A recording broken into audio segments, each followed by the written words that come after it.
ప్రేమామృతధారలు చిందిన ప్రభు యేసుకు సమమెవరు?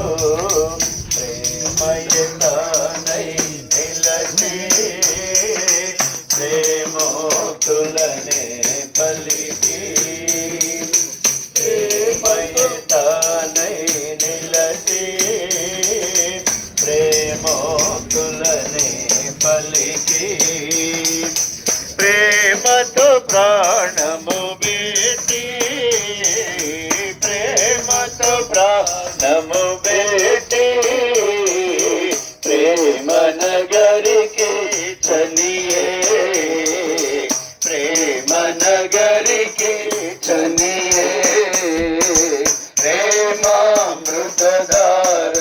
చిందిన మన యేసుకు సమమెవరు?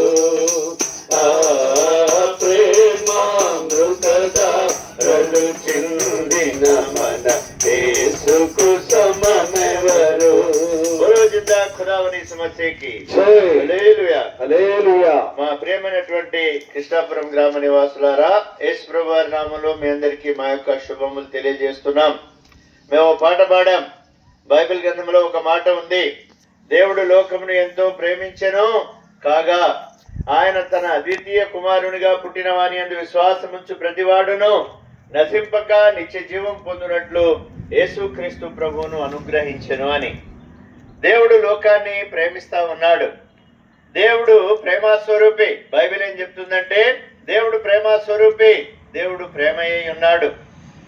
దేవుడు మనల్ని ప్రేమిస్తా ఉన్నాడు. ఆత్మస్వరూపుడైన దేవుని యొక్క ప్రేమను మానవుడు తెలుసుకోవడానికి మార్గమే యేసుక్రీస్తు ప్రభువారి యొక్క శిలువ. యేసుక్రీస్తు ప్రభువారు శిలువలో మరి యేసు ప్రభువారి చేతుల్లో చీలలు, కాళ్లలో చీలలు, తలపై ముళ్ళ కిరీటం, పక్కలో బల్లెపోటు. ఎందుకు? దేవుడు మానవుడిగా వచ్చి ఎందుకు ఈ విధంగా బాధపడ్డాడు? బైబిల్ ఈ విధంగా సెలవిస్తా ఉంది, రక్తము చిందింపకుండా మానవునికి పాప క్షమాపణ కలగదు. ఈ లోకంలో ఉన్న మనుషులందరూ కూడా పాపులని బైబిల్ చెప్తా ఉంది. పాపము చేయక మేలు చేయుచుండు నీతిమంతుడు భూమి మీద ఒక్కడైనా లేడు. పాపం వలన వచ్చు జీతమే మరణము. ఈ లోకంలో మానవునికి పాపం వలన అశాంతి, పాపం వలన రోగాలు, పాపం వలన మరణము, అంతేకాకుండా పాపం వలన భయంకరమైన నరకము. అయితే మరి పాపము ఎట్లా పరిహారం అవుతా ఉంది? దానికి మార్గమే యేసుక్రీస్తు ప్రభువారు. యేసు చెప్పెను, నేనే మార్గమును సత్యమును జీవమును, నా ద్వారానే పాప క్షమాపణ అని యేసుక్రీస్తు ప్రభువారు చెప్పినారు. ఈ లోకంలో మానవుని యొక్క పాపము పరిహరించుకోవాలని మానవుడు అనేక రకాలుగా ప్రయత్నాలు చేస్తా ఉన్నాడు. అయితే మానవుడు మరి చేసే ప్రయత్నాల వల్ల మానవుని పాపం పోతుందా?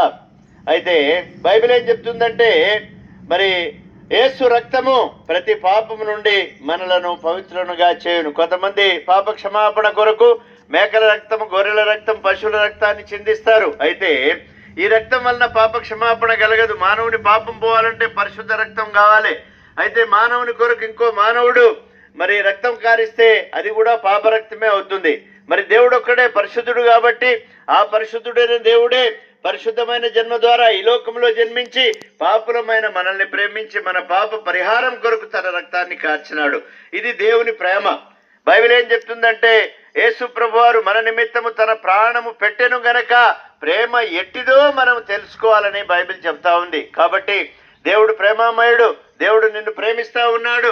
నీవు నీ పాపంలో ఉండి మరి రోగాలతో, బాధలతో మరి చనిపోయి నరకానికి వెళ్ళటము దేవుని చిత్తము కాదు. అందుకనే దేవుడు మానవుడుగా ఈ లోకానికి వచ్చి నీ పాపం కొరకు శిలువలో తన రక్తాన్ని కార్చినాడు.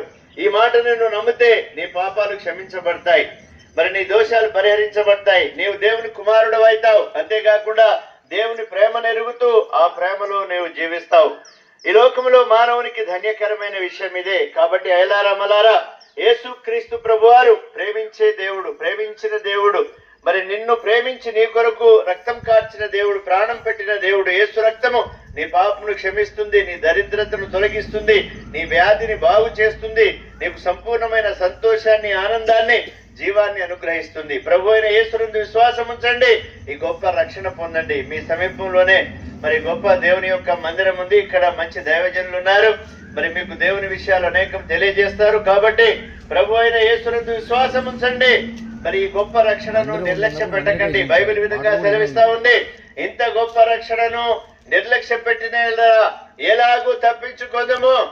రేపు నీది కాదు, నేడే నీ దినం. మరి రేపైనను ఒకనొక పట్టణానికి పోయి లాభము సంపాదించుకుని వ్యాపారం చేద్దామని చెప్పుకుని వారలారా, మీ జీవం ఏపాటిది అని బైబిల్ చెప్తా ఉంది. మీరు కొంతసేపు కనబడి అంతలో మాయమైపోయి మరి మానవుని జీవితము మరి మట్టి కుండ, మానవుని జీవితం నీటి బుడగ, మానవుని జీవితము ఎండిన గడ్డి. కాబట్టి మరి నీకు ఏ గ్యారంటీ లేదు. అయితే దేవుణ్ణి నమ్ముకుంటే, పాప క్షమాపణ పొందితే నిత్య జీవం అనే గ్యారంటీని యేసుక్రీస్తు ప్రభు వారు సెలవిస్తా ఉన్నారు. కాబట్టి యేసుక్రీస్తు అందరికీ ప్రభు. యేసుక్రీస్తు ద్వారా పాప క్షమాపణ, యేసు ప్రేమను తెలుసుకోండి, యేసు ప్రేమను పొందండి. అప్పుడు మీ జీవితము ధన్యమవుతుంది.